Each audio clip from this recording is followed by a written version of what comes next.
ابن قیم رحمتullah نے عجیب واقعہ لکھا، فرماتے ہیں میں گلی میں جا رہا تھا، میں نے دیکھا ایک دروازہ کھلا، ماں اپنے بچے کو مار رہی ہے، تھپڑ لگا رہی ہے اور کہتی ہے تو نے مجھے بڑا ذلیل کیا، بڑا پریشان کیا، نافرمان ہے، کوئی بات نہیں مانتا، نکل جا میرے گھر سے۔ وہ بچہ رو رہا تھا، دھکے کھا رہا تھا، جب گھر سے باہر نکلا ماں نے کنڈی لگا دی۔ فرماتے ہیں میں کھڑا ہو گیا ذرا منظر تو دیکھوں، بچہ روتے روتے ایک طرف کو چل پڑا، ذرا آگے گیا، نکر سے پہلے واپس آ گیا، پھر دروازے پہ کھڑا، میں نے پوچھا بچے واپس کیوں آ گئے؟ کہنے لگا سوچا تھا کہیں اور چلا جاؤں، پھر دل میں خیال آیا مجھے دنیا کی ہر چیز مل سکتی ہے، مجھے ماں کی محبت نہیں مل سکتی، میں اس لیے واپس آ گیا ہوں، محبت ملے گی اسی در سے ملے گی۔ کہتے ہیں بچہ بات کر کے وہی بیٹھ گیا، میں بھی وہی بیٹھا، بچے کو نیند آئی، اس نے دہلیز پہ سر رکھا سو گیا۔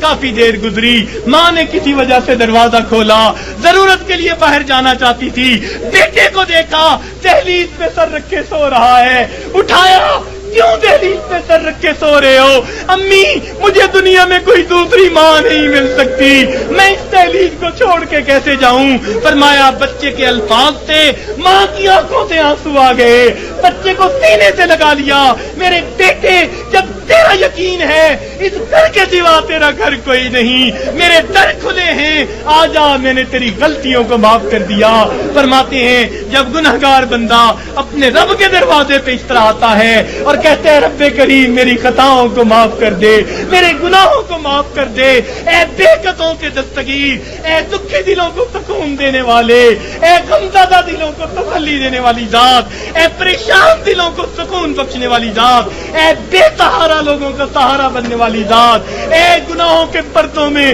گناہوں کو اپنی رحمت کے پردوں میں چھپا لینے والی ذات، تو میرے لیے رحمت فرما دے، مجھے در در کے دھکے کھانے سے بچا لے، اللہ اپنی ناراضگی سے بچا لے، میں سلو کرنے کے لیے حاضر ہو گیا ہوں، پروردگار آئندہ نیکوکاری کی زندگی عطا فرما۔ تو جب بندہ اس طرح پیش کر دیتا ہے اللہ رب العزت اس بندے کی توبہ کو قبول کر لیتے ہیں۔ اللہ تعالی ہمیں سچی توبہ کرنے کی اور توبہ کر کے یہاں سے اٹھنے کی توفیق عطا فرما دے۔ وآخر دعوانا ان الحمد للہ رب العالمین۔ میں ایک مرتبہ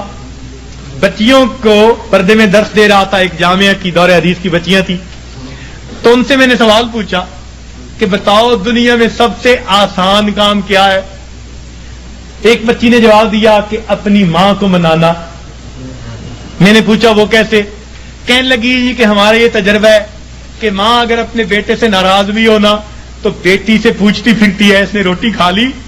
اس کا بستر تو نے بنا دیا، اس کے کپڑے تو نے ٹھیک کر دیے، اب اوپر سے ناراض پھر رہی ہے، مگر ماں کی مامتا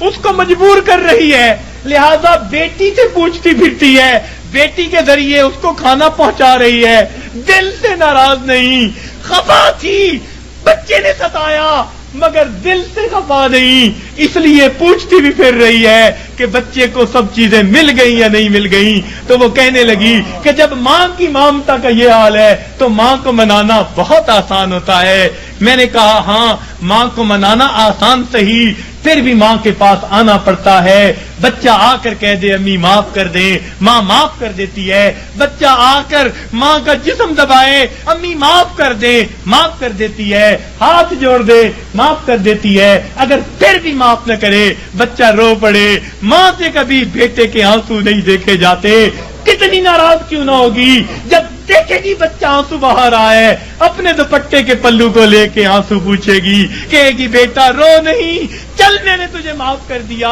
تو ماں کو منانا دنیا میں اتنا آسان ہے۔ بچیاں کہنے لگیں، میں نے انہیں اس وقت بتایا کہ دیکھو ایک اور ذات ہے جس کو منانا ماں کے منانے سے بھی 70 گنا زیادہ آسان ہے، اور وہ پروردگار عالم کی ذات ہے۔ ماں کو تو پھر بھی زبان سے کہنا پڑے گا، پاؤں پکڑنے پڑیں گے، ہاتھ جوڑنے پڑیں گے، آنسو بہانے پڑیں گے، ایک وہ پروردگار ذات ہے جس کے سامنے بندہ تنہائی میں بیٹھا ہو، فقط دل کے اندر نادم ہو جائے، دل کے اندر شرمندہ ہو جائے اور دل میں پکارے پروردگار گناہوں کی معافی چاہتا ہوں، میں نے سچی توبہ کر لی، اللہ میں نے سلو کر لی، مجھے اپنا بنا لے، شیطان کے پنجے سے چھڑا لے۔ کوئی ہاتھ نہیں ہلایا، کوئی اس نے زبان سے لفظ نہیں نکالا، فقط دل کی ندامت کو قبول کر کے اللہ تعالیٰ اپنی ناراضگی کو دور فرما دیتے ہیں۔ تو اللہ رب العزت کو منانا ماں کے منانے سے بھی 70 گنا زیادہ آسان ہے۔ تو اپنے رب کو منا لیجئے۔